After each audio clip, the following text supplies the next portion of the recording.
Everyone, welcome back my channel. आज का जो टॉपिक है वो है समिति। आप किसी भी एग्ज़ाम की तैयारी कर रहे हो, टीजीटी, पीजीटी, नेट, जेआरएफ, कोई भी एग्ज़ाम हो, सभी एग्ज़ाम में बार बार इस टॉपिक से क्वेश्चन आते ही हैं। तो वीडियो पे एंड तक बने रहिएगा।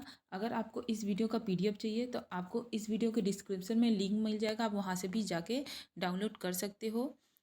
आइए जान लेते हैं समिति को। समिति समिति एक मनुष्यों का संगठन है जो निश्चित उद्देश्य के लिए बनाया जाता है। उद्देश्य पूर्ति के बाद समिति की सदस्यता समाप्त हो जाती है। ये कुछ टाइम के लिए ही होती है। आइए जान लेते हैं मैकाइवर और पेज की परिभाषा।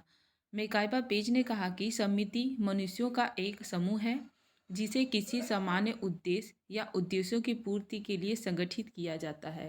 ये कहा है मैकाइवर और पेज ने। वहीं पे आगबन और निकाप ने कहा कि समिति एक ऐसा संगठन है जो प्रायः विशेष स्वार्थों की पूर्ति के लिए बनाया जाता है। इन्होंने विशेष स्वार्थों की पूर्ति के लिए बनाया जाना ही समिति कहा है। वहीं पे बोगास ने कहा कि समिति की परिभाषा दिया और कहा कि समिति किसी उद्देश्य की प्राप्ति के लिए मिलकर कार्य करने वाला एक समूह है। फेयरचाइल्ड ने कहा कि समिति एक ऐसा संगठनात्मक समूह है जिसका सामान्य उद्देश्यों की पूर्ति के लिए किया गया है एवं जिसका अपना आत्मनिर्भर ढांचा एवं कार्यकर्ता होते हैं। ये किसने कहा? ये फेयरचाइल्ड ने कहा है। तो ऐसे एग्ज़ाम में सभी आपको डेफिनेशन याद करना चाहिए, क्योंकि एग्ज़ाम में डेफिनेशन आता है और उसमें 4 ऑप्शन दे दिया रहता है कि ये किसने समाजशास्त्री ने किस समाजशास्त्री ने कहा है। इस वर्ग ने कहा कि समिति एक दूसरे से संबद्ध सामाजिक प्राणियों का समूह है जो इस तथ्य पर आधारित है कि उन्होंने किसी एक निश्चित हित या हितों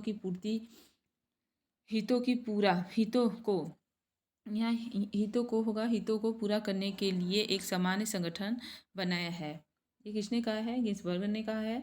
गिलिन ने कहा कि समिति व्यक्तियों का ऐसा समूह है जो किसी उद्देश्य की पूर्ति के लिए संगठित होता है और कुछ मान्यता प्राप्त एवं स्वीकृत कार्य प्रणालियों के आधार पर अपने व्यवहारों को करता है। तो ये हो गया समिति की कुछ परिभाषा और विशेषताओं के द्वारा ही हम किसी चैप्टर को अच्छे से समझ सकते हैं। तो आप अच्छे से सभी चीज़ों को पढ़ें और समझें।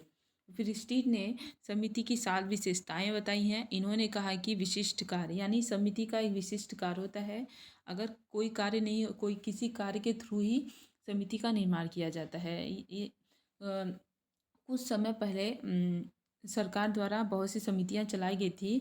गांव में, विलेज एरिया में चलाया गया था कि जो लोग शिक्षित नहीं है, जो पहले के औरतें, बच्चे शिक्षित नहीं हैं, उनको मतलब 5 साल का था, इस तरह से बनाया गया था कि उनको पढ़ाना था, उनको शिक्षित करना था। तो इसे छोटे छोटे समिति बनते रहते हैं।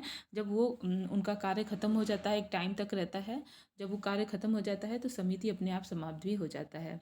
समिति के अपने उद्देश्य एवं नियम भी होते हैं। इनका एक अपना उद्देश्य होता है, नियम होता है कि इनको किस तरह से कार्य करना होता है।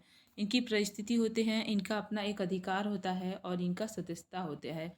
समिति में हम खुद अपनी इच्छा से ही उसकी सदस्यता लेते हैं। अगर आपकी इच्छा नहीं है तो आप उससे निकल भी सकते हो।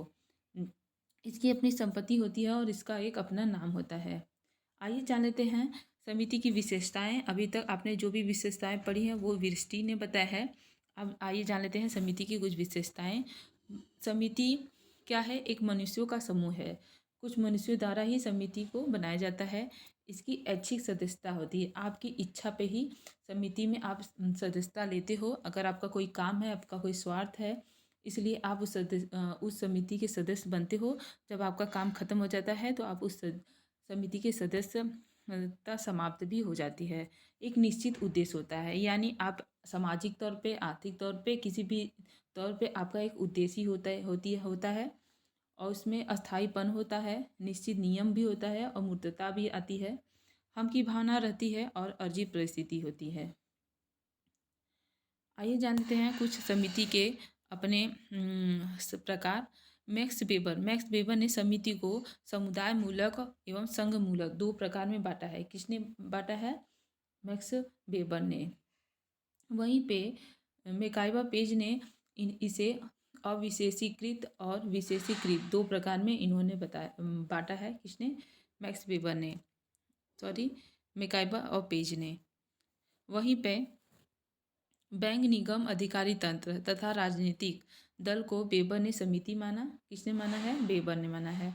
वहीं पे अकबर इनकाम ने प्रार्थना चर्च यानी चर्च, जिम और शिक्षक समूह को इन्होंने समिति माना है। वहीं पे गिन्सबर्ग ने व्यापार संघ, राजनीतिक दल, विद्वान समूह को भी समिति माना है। एक बहुत ही अच्छा डिफिनेशन है, आपको याद करना होगा इसको। समिति सदस्यता इंगित करती है, जबकि संस्था सेवा की विधि या साधन की को इंगित करता है। तो ये बहुत ही फेमस डेफिनेशन है, तो आप इसको ज़रूर याद करें।